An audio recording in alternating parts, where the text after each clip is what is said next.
What's the next panel? Let's see. Click. Oh, okay. I mean, so that was the process. We're done with the current iterations of the game. I just wanted to show like some. These are like sketches of like a lot of times I had fun drawing like a lot of NPCs, and a lot of them would show up with names and or like seem to be important enough. So I just wanted to just show off some of the characters. Technically these are all in story mode or somewhere in the background or somewhere in the game in one form or another. So for example, this is Cerebella'S circus. There's actually a shot of all of them in it, so it's not like I'm showing something that you haven't seen before yet, but you know, just a little Totally fun. new. Don't pay any attention to that. Yep. Like that girl on the far right there, obviously is Fang, her friend, and then I guess you know. So the guy on the left is like a bard. He's got this kind of like music woman named Muse. It's kind of like a living weapon type of character. Actually, it's a remote parasite. I mean, I can still get into the details, but then that girl kind of to the right of him. And in front is she has knives in her legs? Yes, she's like supposed to be like a magician in the sense that like knives can be stabbed through her. Her name is Beatrix. She's kind of like she's supposed to be kind of like a rival to Cerebella, but she's like a lot more bitter and angry. So it's kind of like a contrast to that too. You might also notice they kind of have the card suite kind of motif going on with them, you know, because they're the circus of cards. You know, obviously Cerebella was the diamonds.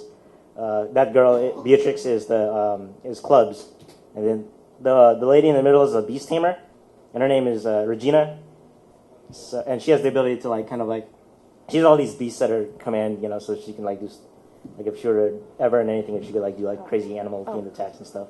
And then you know that kind of hard to see ringmaster Flea Man over there next to Cerebella is kind of like the leader of the circus.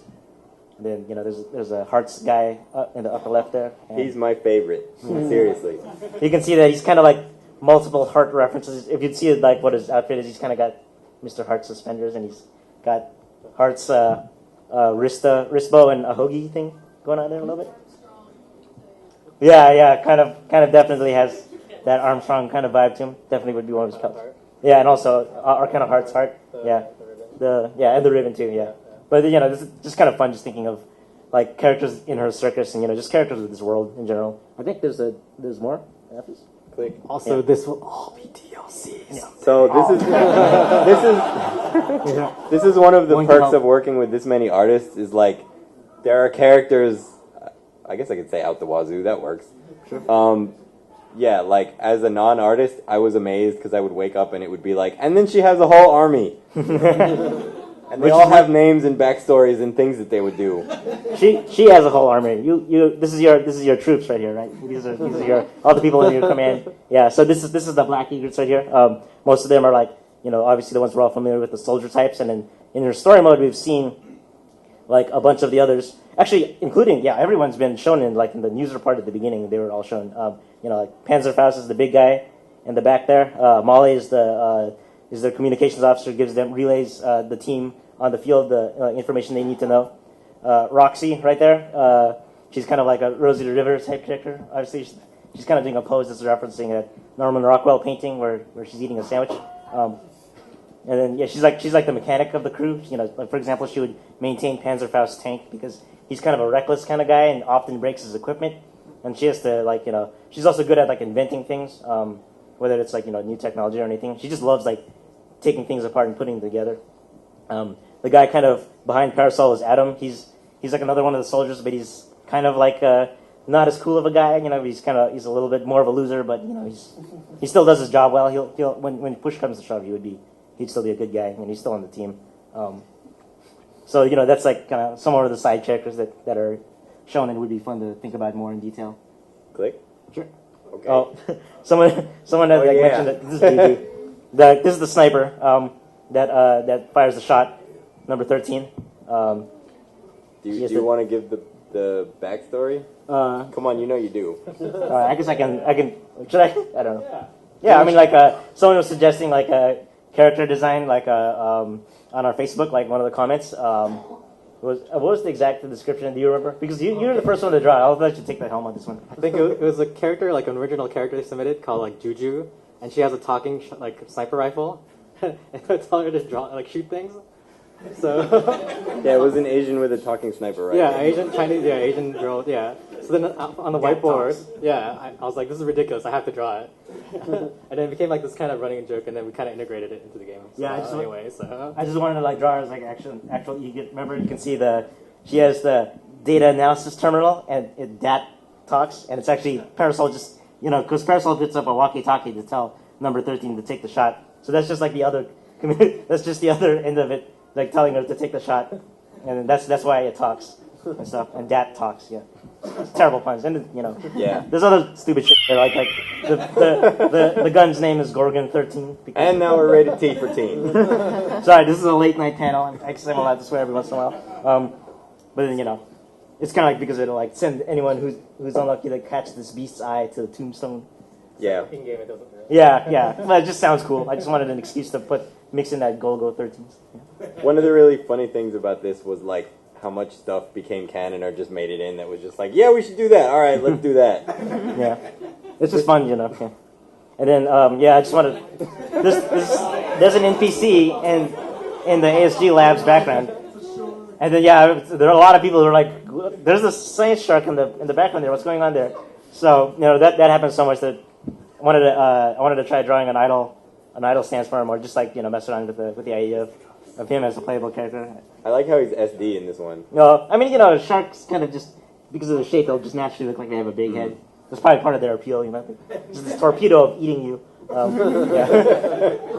But like Stanley would be like this like badass scientist shark guy. He might be like basically like a Gordon Freeman shark edition. Basically, he might have all sorts of crazy like science equipment or shark themed stuff. Yeah. I think fan reaction actually saved him because he was in story mode. He was supposed to die. Yeah. Originally. Yeah. Like originally, like you might remember that Dr. Avian gets like killed, like in Picard Story Sport. But a bunch of the scientists in that background are supposed to get killed too. But because so many people like Stanley, the shark, he ended up getting saved because of that. Yeah. So. Yeah, that too. I mean, how can you really? It's like. He's very good at persuading people. Yeah, the frame where he's persuaded us, arm, we like persuaded you guys. So clearly, he's got some good oratory skills. I'm sure that'll show up somewhere in there too. He'll be eloquent speaker. Yeah, but he's still eat stuff raw meat. And his teeth just gnashing and everything whenever need be. And then of course, an official, actual confirmed planned DLC, like the first one would be Squiggly. So obviously, those who've been keeping up with Skullgirls news, we've been. Pushing to. I guess you mentioned in Salty Cupcakes like last week that we were going to start. Yes. On the. It was mentioned when we were going to start too. The 25th. Yeah. Okay. For we're going to try to do the crowdfunding approach to get Squiggly funded so that she can be like the first DLC character. Yeah, I can go. I have to. Sorry, I have to do. Wow, that's really loud. I have to do the sob story because I always do it. Basically.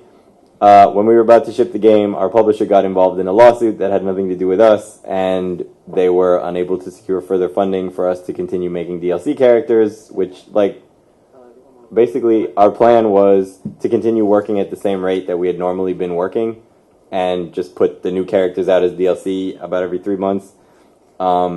We couldn't do that because all of us got laid off, which sucks. And we got laid off in the middle of making Squiggly, and we finally managed to convince people that it might be a good idea to try doing a crowdfunding drive for her so that we can actually continue the game. So we're going to do that and see what happens.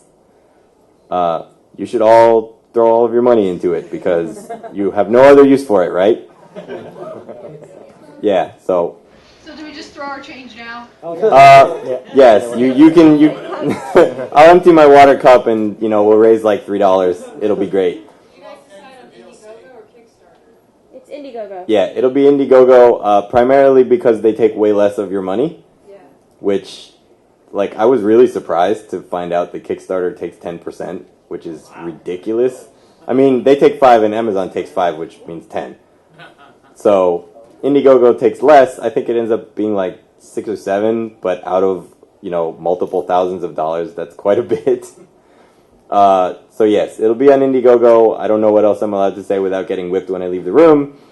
But and again, I can say it anyway. They're not cheap because we weren't a team that was designed to make characters that were funded by the consumers instead of publishers. We did as much as we could to get the cost down. Everybody took a pay cut. We're going to be tying the contractors to each other and not letting them leave their rooms, all that. But it's still more than you think. You guys want to take a guess how much it is? Oh, yeah. Actually, I should ask the audience this. What do you think? If you know, don't say anything, because come on, I've said this a bunch of times. But what do you think a fighting game character costs? $1 million. What do you think a fighting game character costs non-sarcastically? $20,000. 20K? 20K? How much? 300,000. 300? Okay, that's a low and a high.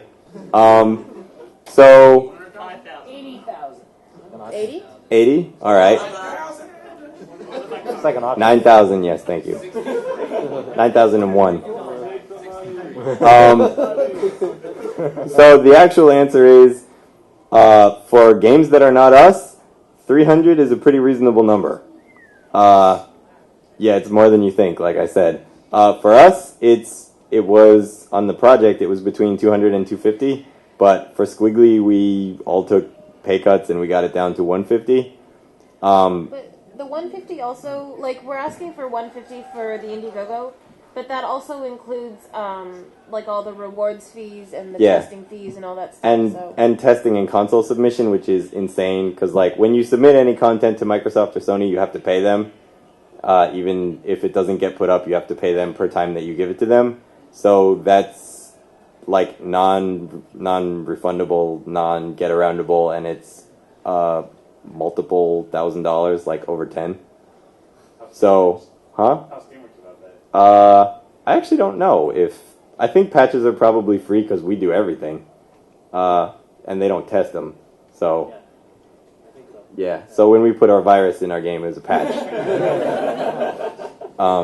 Yeah, if you get a screen from Skullgirls that asks for your bank account number, don't type that in. Actually, do type that in. But yeah, it's more expensive than you think, but it's... I don't know how to say it other than it's like orders of magnitude cheaper than what I know other fighting games cost. There have been fighting games that have had characters that cost as much as our whole game.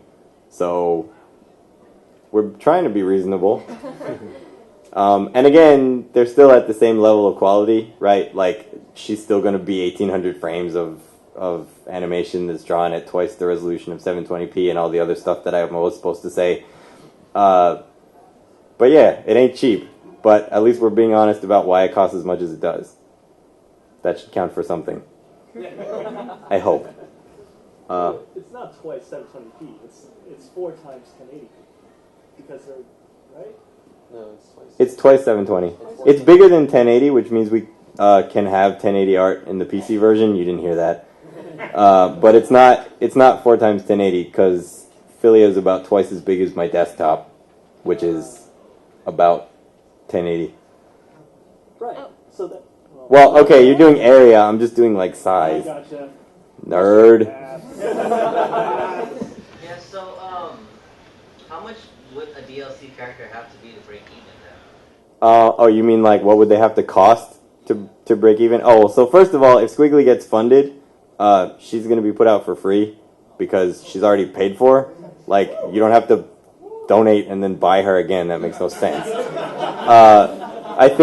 I think part of it is that she will be free for like a period of months, which means if you download her within like, I don't know, 3 months. I think it's 3 months. Okay, well, I was guessing anyway. But yeah, if you download her within 3 months, then you have her for free. If you don't, then you would have to pay, I don't know, $5 or whatever after that. As far as cost goes, in order to break even for the attach rates that were predicted, oh yeah, for those of you who aren't video game industry veterans, there are all sorts of amazing terms that they use to dehumanize everything, like attach rate, which is basically the number of people out of the total people who bought the game who will buy the DLC, right? It's a Venn diagram with a teensy little circle. For most games, it's really tiny, like under 20%. For fighting games, even though you would think, like, oh man, I really have to have Shuma and Jill because they're parts of the game that I really want to buy, it's still only like 40%. So I think with the predicted attach rate that we had, because there are whole people that are employed, well, whole people. Half of you is going to do this, like Anakaris will split up and Kybro will go do something else.